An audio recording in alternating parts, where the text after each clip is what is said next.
এক রাজা তার মন্ত্রীকে ডেকে বললেন যে মন্ত্রী, অনেক দিন হয়ে গেছে আমি আমার প্রজাদের সঙ্গে সাক্ষাৎ করি না বা প্রজাদের সঙ্গে কথা বলি না, ব্যবস্থা করো। প্রজাদের সাক্ষাৎ করব আমি আমি রাজপথে রথ নিয়ে যাব, প্রজারা দুপাশে থাকবে, তাদের যদি কোনো বক্তব্য থাকে আমাকে জানাতে পারে, আর আমিও দেখতে চাই প্রজারা কেমন আছে। তাই আমি নিজে যাব রাজপথে। যথারীতি আয়োজন করা হলো, বিরাট আয়োজন। চারদিকে ঢেরা পিটিয়ে দেওয়া হলো যে রাজামশাই এই রাজপথ দিয়ে যাবেন, প্রজাদের যা যা কিছু বক্তব্য থাকবে তার রাজামশাইকে সরাসরি বলতে পারবে এবং প্রজারা রাজদর্শনও করতে পারবেন। প্রজারাও খুশি। নির্দিষ্ট দিনে সেই বিরাট ঢাকঢোল নিয়ে রথ বেরোলো। রাজার রথ চলছে, প্রচুর লোক লস্করও আছে, আর দুদিকে রাজপথের দুদিকে হাজার হাজার প্রজারা, তারা রাজার নামে জয়ধ্বনি দিচ্ছে।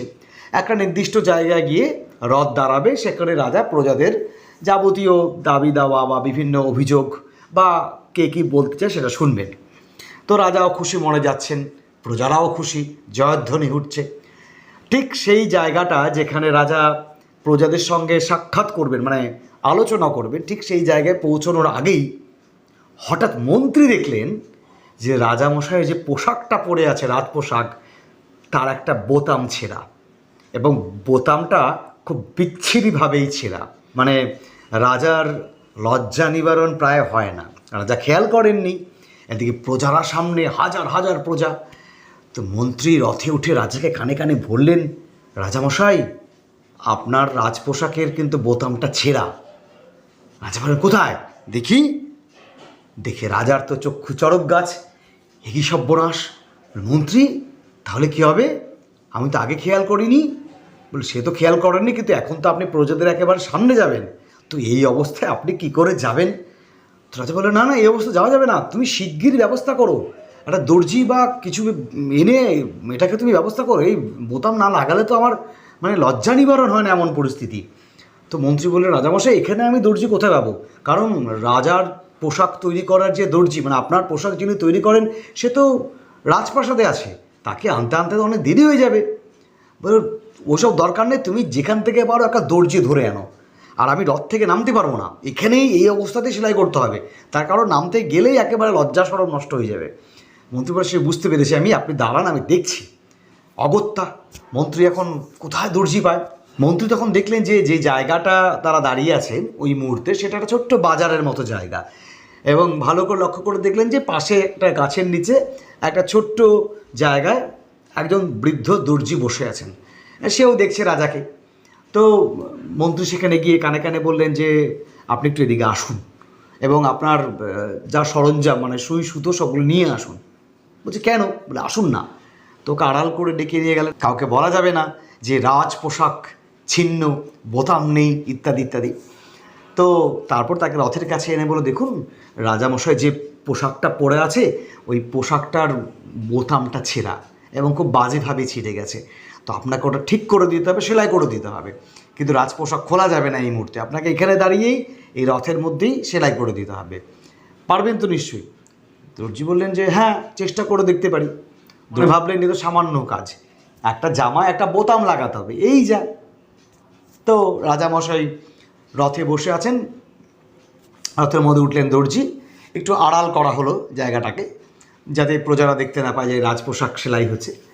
তো দর্জি যিনি ছিলেন, তিনি একটা সুই সুতো দিয়ে ওই বোতামটাকে লাগিয়ে দিলেন, লাগিয়ে রাজপোশাকটাকে ঠিক করে দিলেন। 5 মিনিটও লাগেনি ঠিক করতে, লাগানো হয়ে গেল, রাজপোশাক একদম ফিট।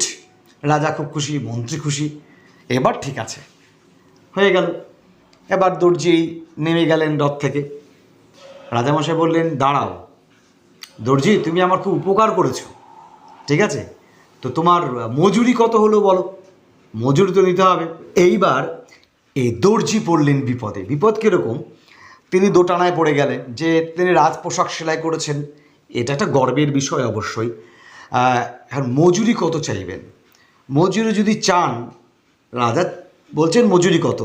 এখন দর্জি যদি মজুরি চান, রাজা যদি ক্রুদ্ধ হয়ে বলে ওঠেন যে, এত বড় স্পর্ধা, আমার রাজ্যে থাকিস, আমার রাজ্যে তুই করে খাচ্ছিস, আবার আমার কাছেই মজুরি চাস, তোকে শাস্তি দেব, হতেই পারে। রাজাদের মুড কখন কি হয়। আবার মজুরি যদি না চান তাহলে কেমন হয়? রাজা আদেশ করেছেন মজুরি নাও, না নিলে রাজা ভাববেন যে ও তুমি আমাকে দান করলে এটা সেলাই করে, সেটাও ভাবতে পারেন, তাহলেও কপালে শাস্তি জুটতে পারে। আবার এরকম হতে পারে যে তিনি মজুরি চাইলেন, সেই মজুরি পরিমাণটা হয়তো একটু বেশি হয়ে গেল, তাহলে বড় বিপদ। কি করবেন না করবেন করে করে করে করে দর্জি ছিল অত্যন্ত চতুর, বুদ্ধিমান। চট করে তার মাথায় একটা বুদ্ধি এঁটে গেল। তিনি সব দিক বজায় রেখে রাজামশাইকে বললেন, রাজামশাই কি আর মজুরি চাইব, দেখুন রাজ পোশাক সেলাই করেছি, আপনি প্রজাদের দর্শনে বেরিয়েছেন, আমরাও রাজ দর্শন করতে পারছি, আমাদের ভাগ্য। তার মধ্যে আপনার এই ঘোর বিপদ, সেই বিপদে আমি এসেছি, এসে আমি এই কাজটা করে দিয়েছি, রাজ পোশাক সেলাই করেছি। এবার আপনি বিবেচনা করে দেখুন যে এর মজুরি কত হতে পারে। আমি ক্ষুদ্র মানুষ, আমি আর কত চাইব, কিন্তু আপনি তো রাজা, মহারাজ, আপনি আপনি আমার থেকে অনেক অনেক বুদ্ধি ধরেন, অনেক বেশি বিবেকবান আপনি, কাজে আপনি যা হোক একটা মজুরি আমাকে দিয়ে দিন, তাহলেই হবে। আমি আর কি চাইব, রাজ পোশাক সেলাই করেছি আর এরকম একটা সময় সেলাই করেছি, ব্যাস এটাই বলার। আপনার যা মনে হয় আপনি তাই দেন, আমি আশীর্বাদ মনে করে গ্রহণ করব, রাজার আশীর্বাদ।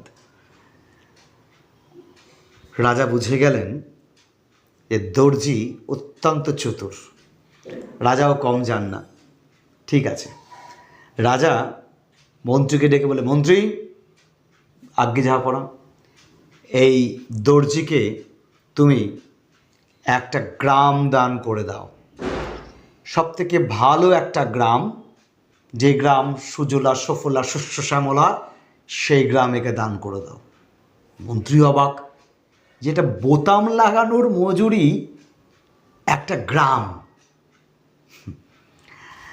সত্যি তাই, রাজা ওই মুহূর্তে ওই দর্জিকে একটা অত্যন্ত সমৃদ্ধিশালী গ্রাম দান করে দিলেন একটা বোতাম লাগানোর জন্য। গল্পটা হয়তো অনেকে শুনেছেন, আমি আরেকবার রিপিট করলাম। মরাল অফ দ্য স্টোরি কি, গল্পটার নীতিবাক্য কি বা কী শিখলাম বলবেন আপনারা কমেন্ট বক্সে। তাই কমেন্টে জানান এই গল্পের মরালটা কি। নমস্কার।